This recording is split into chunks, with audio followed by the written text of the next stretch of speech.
Thank you all. Please be seated. Good morning. I'm pleased to announce my nomination of Ambassador Jim Nicholson to be the Secretary of Veterans Affairs. Jim Nicholson is a patriot, a man of deep conviction, who has answered his country's call many times. As a young man from Iowa, raised in modest circumstances, he became a cadet at West Point in the late 1950s and went on to become an Army Ranger and paratrooper. As a Ranger, he fought in Vietnam, where he won multiple decorations for bravery in combat, including the Bronze Star and the Combat Infantry Badge. After 8 years on active duty, he joined the Army Reserves, where he served for 22 more years before retiring as a full colonel. Throughout his career, Jim has shown the same honor, integrity, and commitment to service that defined his life as a military officer. He and his wife Suzanne have given back generously to their community and have been leaders in numerous volunteer causes in their home state of Colorado. He was a respected chairman of the Republican National Committee. And for the past 3 years, he has served as the United States Ambassador to the Vatican. Jim has worked with the Vatican to advance many vital foreign policy goals, including fighting poverty, hunger, AIDS, expanding religious liberty around the world, and ending the brutal practice of human trafficking.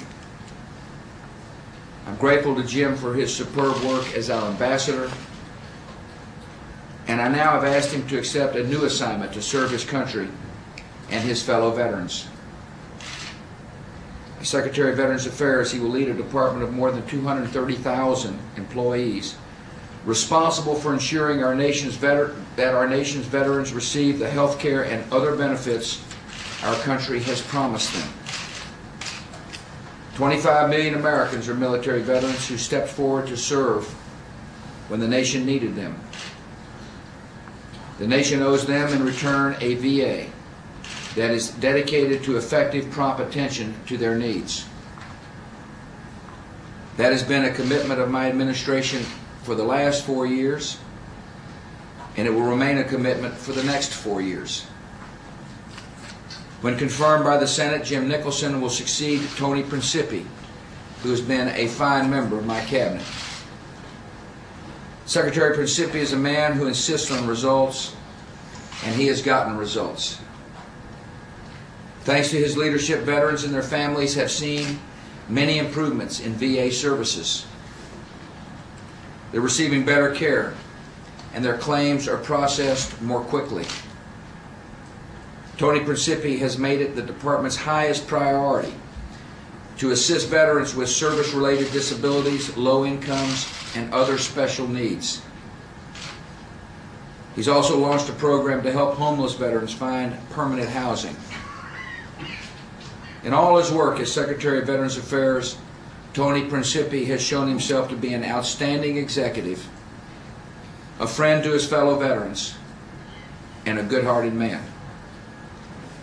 I'm proud of his service, and I wish him and Liz all the very best.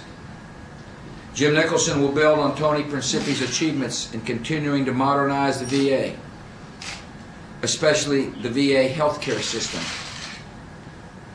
Jim has the judgment and the character and the management expertise to do this job well. I thank him for agreeing to serve. I also thank Suzanne and other members of their family. I want to thank their son Nick and his wife Charlotte, daughter Katie, and son-in-law Bo. I hope the Senate will confirm Jim Nicholson very soon. I look forward to welcoming him to my cabinet. Congratulations. Thank you, Mr. Thank you, Mr. President. It's a real honor to be here in the White House with you and members of my family.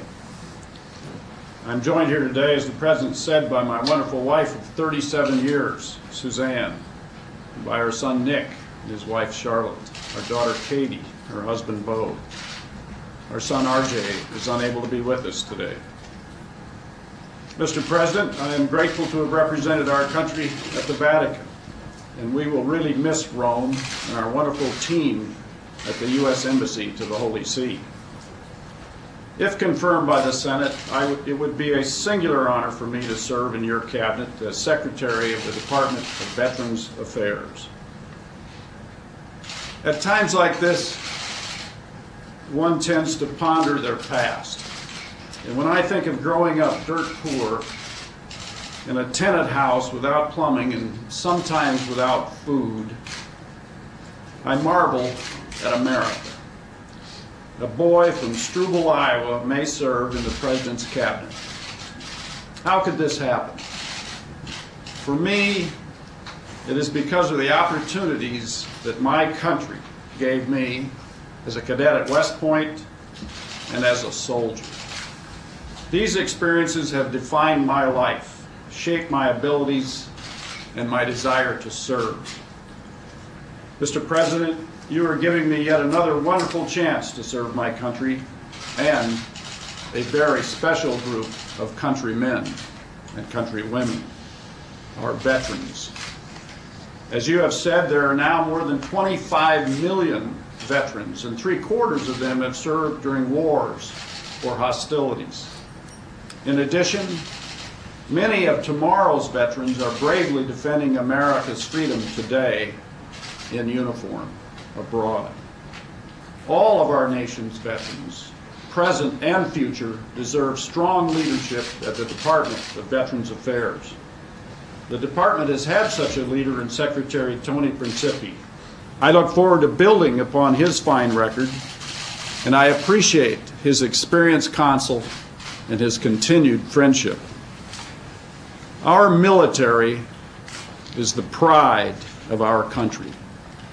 We can't pay them enough to do the things that we ask of them, the sacrifices, the separations, the heroics.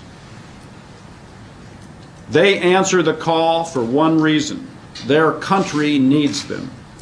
Our country depends on them, and they have never, ever let us down. We must not let them down either.